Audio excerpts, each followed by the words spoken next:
Hola, buenas tardes. Cuarto día de la semana del cuento, jueves. ¿Quién nos lo iba a decir a nosotros hace tan poco tiempo que tendría que ser así la semana del cuento de este año?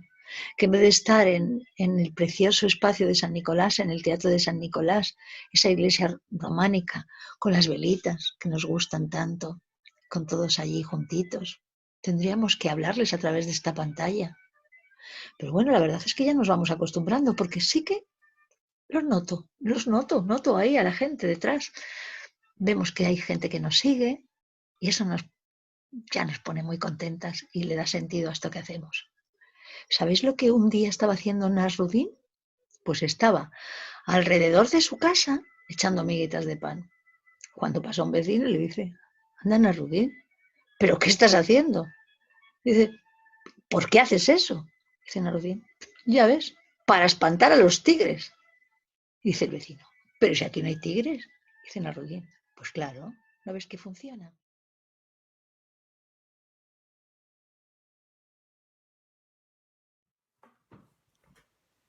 Hola, me llamo Lola y voy a contar un cuento de César Brandon titulado Miedos a la izquierda.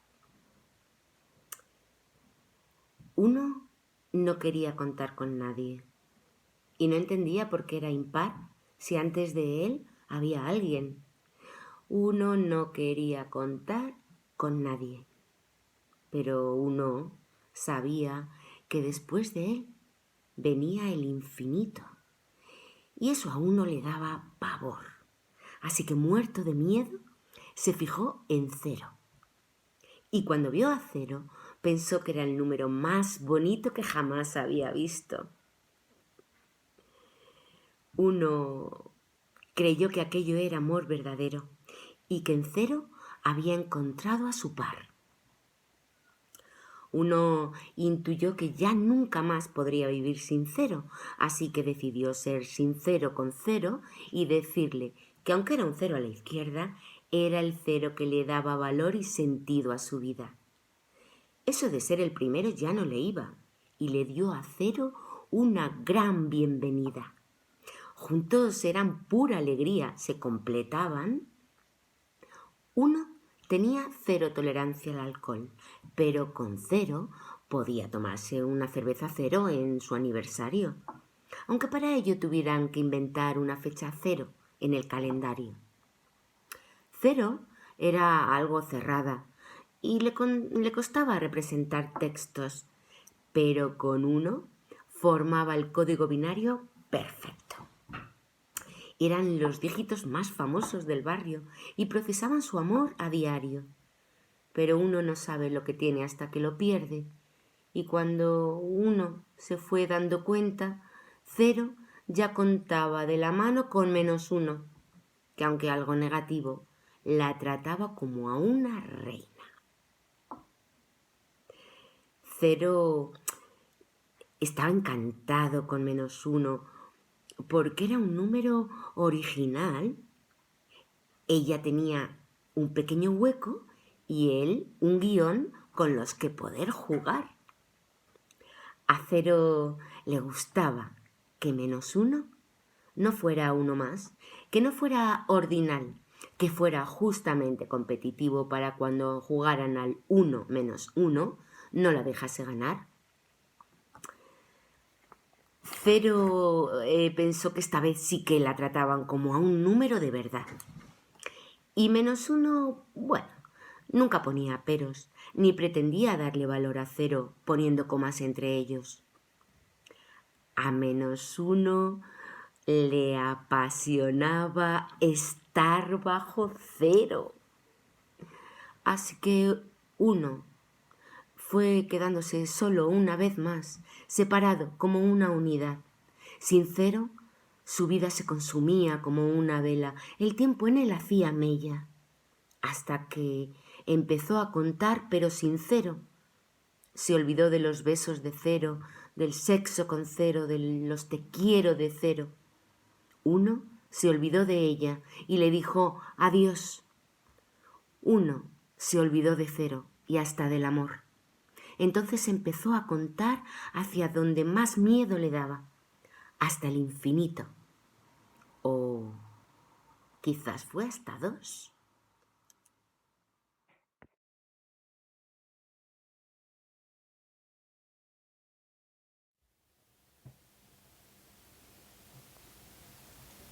Érase una vez un párroco que estaba convencido de que podía hacerse entender solo por señas.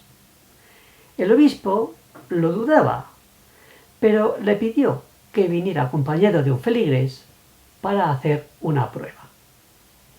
El párroco habló con el panadero y le conminó a que no dijera ninguna palabra, a que se dirigiera al obispo solo por señas. Después de la prueba, el obispo quedó muy contento, muy satisfecho, y le informó al párroco que él comenzó la conversación levantando un dedo, queriendo decir que solo existe un Dios. Y su interlocutor levantó 2 dedos, queriendo decir que está el Dios Padre que nos dio la vida y el Dios Hijo que nos salvó. Entonces el obispo levantó 3 dedos, queriendo decir que está el Padre, el Hijo y el Espíritu Santo. El otro levantó un puño, queriendo decir que son 3 en 1, es decir, la Santísima Trinidad. Entonces el obispo le enseñó una manzana para decirle que la tierra es redonda. Y el otro enseñó un trozo de pan, queriendo decir que el hombre vive de lo que produce la tierra. Los feligreses quisieron hablar con el panadero después de la prueba, a ver qué tal. Y el panadero les dijo: el obispo es un maleducado. Nada más llegar yo, él comenzó levantándome un dedo, queriendo decir que yo soy tuerto y que solo veo por un solo ojo. Entonces yo le levanté 2 dedos, queriéndole decir que yo con un solo ojo veo más que él por los 2 suyos. Entonces él, con toda su desfachatez, pues siguió y levantó 3 dedos, queriendo decir: en esta conversación hay 4 ojos, pero solo 3 ven. Entonces yo le levanté el puño, queriéndole decir que como siga con esa actitud insultante, va a tener problemas conmigo. Y él me pidió disculpas ofreciéndome el puesto de jardinero, sacándome una manzana. Pero yo le enseñé un mendrugo de pan para decirle que yo soy panadero y que siempre seguiré siendo panadero. Y colorín colorado, este cuento se ha acabado.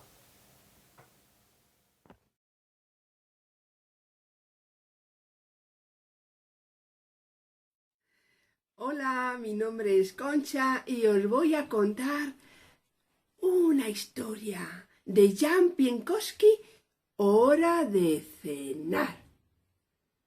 Había una vez una rana que estaba sentada en una ventana cazando moscas, cuando de repente allí al ladito se encontraba un buitre observando a la rana y le pensó: esa rana va a ser mi cena. La rana no se dio cuenta que estaba comiendo las moscas en la ventana y de repente, ¡zas!, el buitre se lo comió. El buitre se colgó de la rama de un árbol y no se dio cuenta que allí cerquita había un gorila que pensó: ese buitre va a ser mi cena. El buitre, descuidado, se había quedado colgado de la rama de un árbol cuando ¡zas!, el gorila se lo comió. El gorila se fue a descansar allí cerquita de la base de un árbol. No se dio cuenta que cerca se encontraba un tigre que pensó, ese gorila va a ser mi cena. El gorila tranquilamente se encontraba durmiendo cuando el tigre ¡zaus! Se lo comió. El tigre pensó, ahora sí que tengo una sed enorme, y se fue a la orilla del río, donde no se dio cuenta que apareció por allí un cocodrilo que pensó, ese tigre que está ahí durmiendo la siesta acaba de beber todo y yo me he fijado que se había comido un gorila y que el gorila se había comido a un buitre y que el buitre se había comido a la rana que estaba sentada en aquella ventana cazando moscas. Por lo tanto, el tigre quedaba allí dormido y el cocodrilo ¡zaus!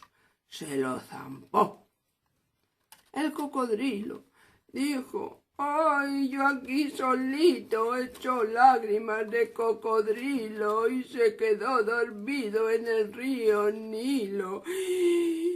Los ríos, poco a poco, van llegando al mar, y no se dio cuenta que en el mar apareció un tiburón que dijo, ¡au!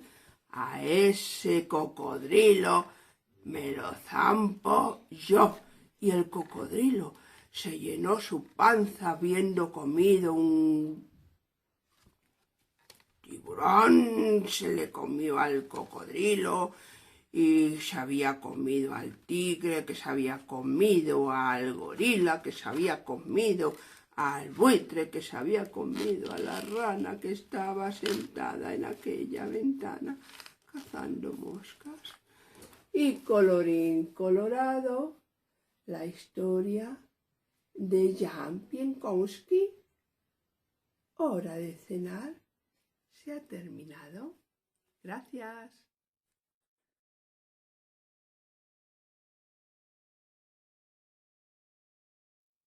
Hola, soy Beatriz y os voy a contar algo que escribí en el 2006. Esta mañana mi hija de 10 años se ha despertado llorando porque ha soñado que se había hecho mayor. Por lo visto, durante la noche se ha ido escurriendo entre las sábanas hacia el fondo de la cama, y cuando ha tocado con los pies el final del colchón, se ha pensado que las piernas le habían crecido de repente y que ya era adulta. Pobre. A veces pienso en lo que será de ellos cuando pasen 10 años, cuando tengan hijos, cuando tengan nietos y me agobio. Entonces invierto el proceso y pienso en cómo sería la vida de mis padres, la de los padres de mis padres, la de sus abuelos. Y la verdad es que no me parece mucho mejor. A menudo soy yo misma la que me provoco la angustia. Sin ir más lejos, la otra noche me desperté de una pesadilla justo en el momento en el que alguien me estaba asfixiando. Sin aire y sudorosa, descubrí que era mi propio brazo alrededor de mi cuello el que me estaba estrangulando. Practico un poco de gimnasia mental. Abro la tapa de mi cabeza, saco el cerebro y estiro bien los sesos para desenredar los nudos. Después lo vuelvo a guardar y lo cubro con bien de pelo para alejar mis pensamientos de los malos rollos. Después pronuncio en alto palabras que me relajan. Albahaca, piropo, caramelo, océano, águila, sol. También hay otro truco contra el pesimismo y es el de empaparse de la sabiduría de los más pequeños. El otro día mi hijo subió con unos chicos del barrio para medirle con 1 metro el pescuezo al más rollizo. Decían que Dani no tenía cuello, pero sí, al final encontraron que tenía 2 centímetros justo escondidos debajo de la cabeza. Hay que ser optimista. Cambio entusiasmo desbordante por un poquito de consideración. Oleadas de buena gente inundan las calles. Respeto suelto embiste al personal. Ataques de risa movilizan las neuronas. Ya puedo verlos luminosos por todas partes. Grandes rebajas en futuro a la vuelta.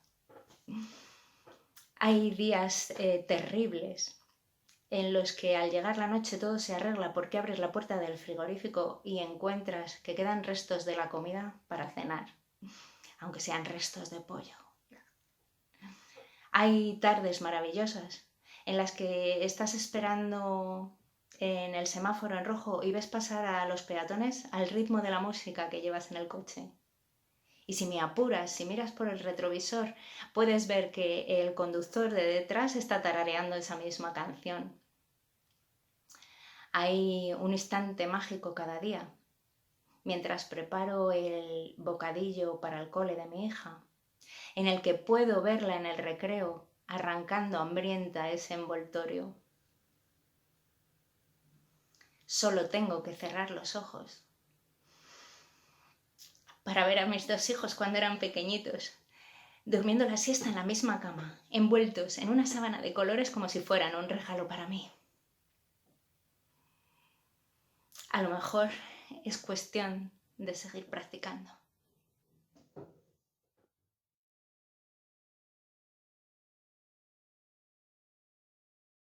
Hoy me apetece contarles un nasurdín. ¿Qué es un nasurdín? Pues lo pueden buscar en Google o, si se fían de mí, les diré que es un cuento oriental hiper breve que siempre está protagonizado por Nasurdin y siempre tiene unas píldoras de sabiduría popular estupendas. El que les voy a contar ahora empieza con nuestro protagonista, Nasurdin, yendo al mercado con un burro. Pero no un burro cualquiera, un señor burro. Un burro con unas orejas para arriba, bien colocadas, simétricas, unas piernas bien torneadas, un burro como los que ya no hay, un burro como los de antes. Y fue al mercado y lo vendió, pero no lo vendió al precio que valía ese burro, sino que lo vendió muy, muy, muy barato, para asombro de todos los mercaderes que estaban ahí. Al día siguiente, Nasurdin volvió con otro burro, pero no un burro cualquiera, no. Este era un burro que tú te quedabas mirándole a los ojos y diciendo, ¡ay, qué burro más bonito! Y su pelaje brillaba con la luz del sol. Era como contemplar un Mercedes de burro. Y otra vez volvió a venderlo por un precio irrisorio. Los comerciantes estaban completamente alucinados. No sabía qué se le pasaba a Nasurdin por la cabeza. El tercer día, Nasurdin volvió con otro burro. Un burro de estos que te pueden llevar hasta el fin del mundo.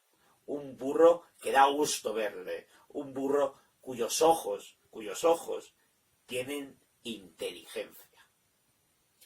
Otra vez lo vendió a un precio irrisorio y un comerciante de burros que estaba ahí no pudo más y fue y le preguntó, Nasurdin, ¿cómo lo haces? ¿Cómo puedes ganar dinero vendiendo y criando a los burros y vendiéndolos tan baratos? Es que yo no lo entiendo. Mira, yo abarato siempre los costes al máximo. Por ejemplo, a los campesinos mando a unos hombres míos para que me venda la alfalfa baratísima, casi regalada, porque si no van mis hombres y les pegan.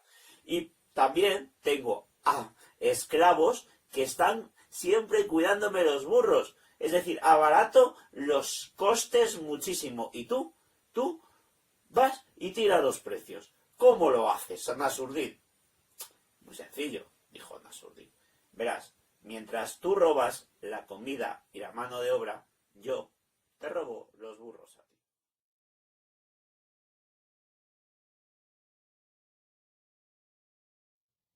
Los tres bandidos. Había una vez 3 feroces bandidos de negra capa y negro sombrero. El primero de ellos tenía una enorme escopeta. El segundo tenía un enorme fuelle lleno de pimienta picante. Y el tercero una enorme hacha roja.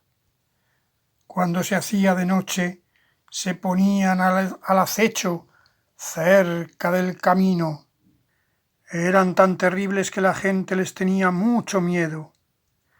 Cuando aparecían las mujeres se desmayaban, y hasta los perros y los hombres más valientes salían corriendo atemorizados. Cuando pasaba un carruaje, echaban pimienta sobre los hocicos de los caballos. Los caballos se ponían tan nerviosos que los cocheros se veían obligados a parar. Rápidamente aparecían y con el hacha destrozaban las ruedas del carruaje. Con la escopeta amenazaban a los viajeros y los robaban. Y luego se iban a una casa que tenían en lo alto de la montaña que les servía de escondite y allí guardaban su botín. Tenían cofres y arcas llenos de oro, perlas, anillos, relojes y piedras preciosas. Una noche oscurísima asaltaron una carroza en la que solamente iba una niña huérfana que se llamaba Úrsula. Úrsula se sentía muy sola, por eso se alegró mucho cuando aparecieron los bandidos y ni siquiera se asustó de sus negras capas y sus negros sombreros. Como los bandidos no encontraron nada en el carruaje, envolvieron a Úrsula en una manta y se la llevaron a su casa pensando que tal vez podrían lograr por ella un buen rescate. Cuando llegaron, la acostaron en una cama y Úrsula se quedó dormida. Cuando se despertó a la mañana siguiente vieron los cofres y arcas llenos de tesoros.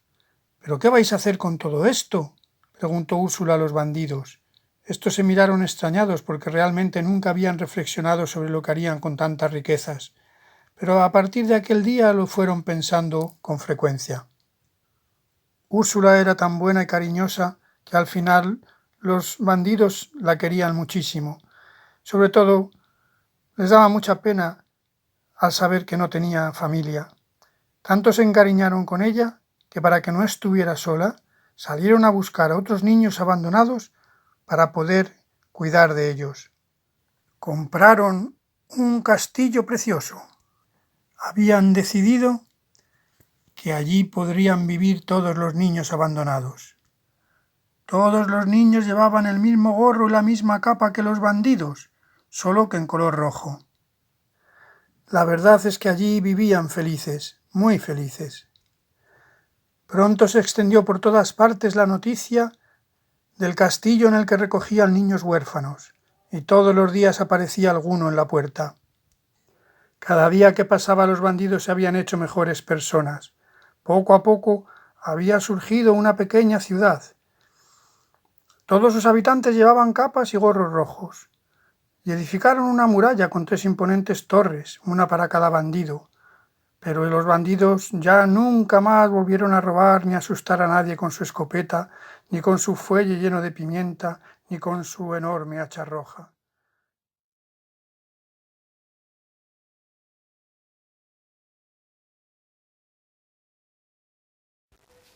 Mi nombre es Carmen Romano y voy a contar un cuento que se llama El tímido enamorado. Es una versión libre de una fábula de Arnold Lowe. El domingo, el hombre tímido paseaba por el parque cuando de pronto tropezó con una hermosa joven. Nada más verla, el corazón empezó a palpitarle de una forma como nunca había sentido él que palpitaba. Ella se acercaba y era tan bella que él pensó que en ese momento, por primera vez en su vida, se había enamorado. Ay, ella se acercaba y se acercaba, y cuando ya estaba casi a la altura de él bajó los ojos y ella ni reparó en el hombre, porque no se atrevió a hablarle porque era demasiado tímido, pero la siguió a cierta distancia, poniendo los pies en los sitios, en las pisadas que ella había dejado. El lunes se levantó pensando en ella y decidió escribirle una canción. Le compuso todas las notas, toda la música, estuvo todo el día canturreándola y le parecía la canción más hermosa que nunca antes había oído.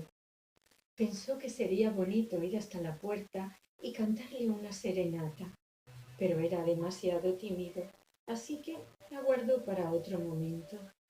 Se acostó ese día canturreando y pensando en ella. El martes, cuando se levantó, se miró al espejo y vio que siempre llevaba la misma ropa y que tal vez era hora de cambiar de atuendo, así que fue a la tienda y se compró un traje a rayas que le quedaba que ni pintado. Se veía guapísimo, y realmente lo estaba, y pensó que se lo pondría el domingo cuando volviera al parque para que ella lo viera. Ay, y se acostó pensando en ella. El miércoles la siguió hasta un restaurante, se sentó en la mesa de al lado y estuvo todo el tiempo observando cómo ella se llevaba la cucharilla a la boca. Estaba tan hermosa comiendo que él se olvidó de comer su propio plato. Estaba demasiado feliz para sentir hambre. El jueves decidió escribirle una poesía, un soneto de amor. Era la primera vez que escribía un poema y la verdad es que para ser la primera vez le quedó estupendamente. Y pensó que sería hermoso ir hasta la puerta de ella, llamar, ponerse de rodilla y recitárselo. Pero era demasiado tímido para hacerlo, así que pensó que tal vez hubiera otra ocasión en que pudiera recitárselo. Y se acostó pensando en ella.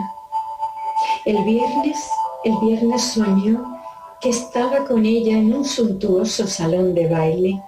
La agarraba por la cintura y la estrechaba, mientras daban vueltas y vueltas al compás de la música. Cuando se despertó, se fue a una academia de baile para que le enseñaran a bailar el foxtrot, el vals, el cha-cha-cha. ¡Ay, cuántas cosas estaba haciendo esa semana! Y llegó el sábado, y el sábado decidió ir al campo para coger un ramo de flores para su amada. Era primavera, habían flores de todos los colores, y con mucho cuidado cogió las más bellas, las más fragantes, y cuando tenía el ramillete lo llevó hasta su casa, lo puso en agua para que no se estropearan para el día siguiente. Y llegó el domingo. Y el domingo se puso su traje a raya, estaba guapísimo.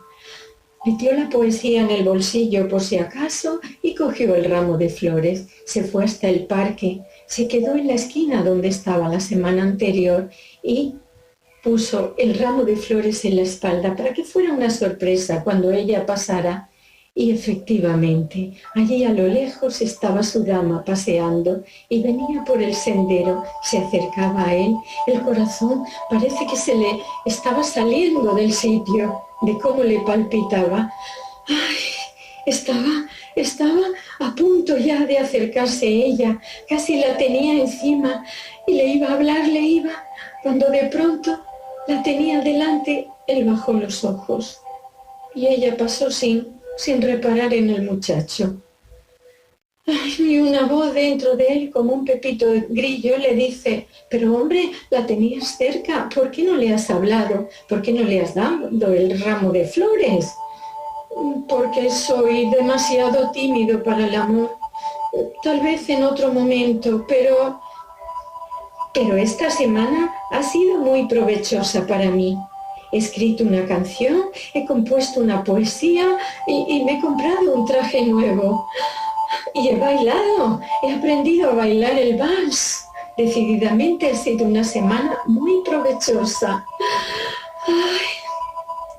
Y a cierta distancia siguió a la joven pensando en lo hermoso que era para él estar enamorado y fue dejando una flor en cada pisada que ella había dejado. ¡Ay, el amor, el amor, el amor!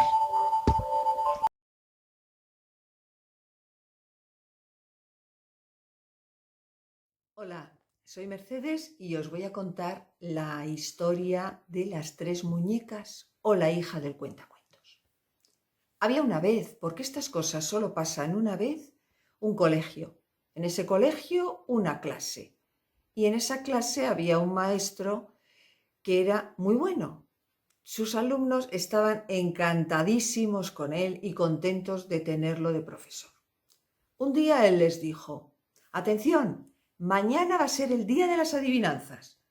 Cada uno de la clase va a traer una adivinanza y aquella que yo no sepa responder tendrá un premio, y es que quien haya traído ese acertijo decidirá qué actividades vamos a hacer a lo largo del día». «Bien, bien», se pusieron muy contentos y ya cada uno luego en su casa buscó una adivinanza. Al día siguiente, el profesor les preguntó: «¿Habéis traído las adivinanzas?» «Sí, sí, sí». La primera adivinanza la dijo una niña. «¿Qué es aquello que tiene cara, manos y no tiene pies?» «El reloj», dijo el profesor. Bien. Luego fue un niño que dijo: «¿Y qué es aquello que está siempre moviéndose y en el mismo sitio?» «Un río», dijo el profesor. Después fue otra niña. «¿Y qué es aquello que tiene una cabeza, un pie y 4 patas?» «Una cama», dijo el profesor. Y la siguiente fue otra niña, la hija de un cuentacuentos, y le llevó 3 muñecas exactamente iguales.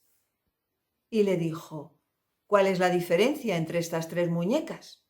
El profesor las miró por arriba, por abajo, les dio la vuelta por aquí, por allá, las cogió al peso, puso una contra otra a ver si medían lo mismo. Y no era capaz. Llegó la hora del recreo y les dijo: «Id al recreo que yo me voy a quedar pensando».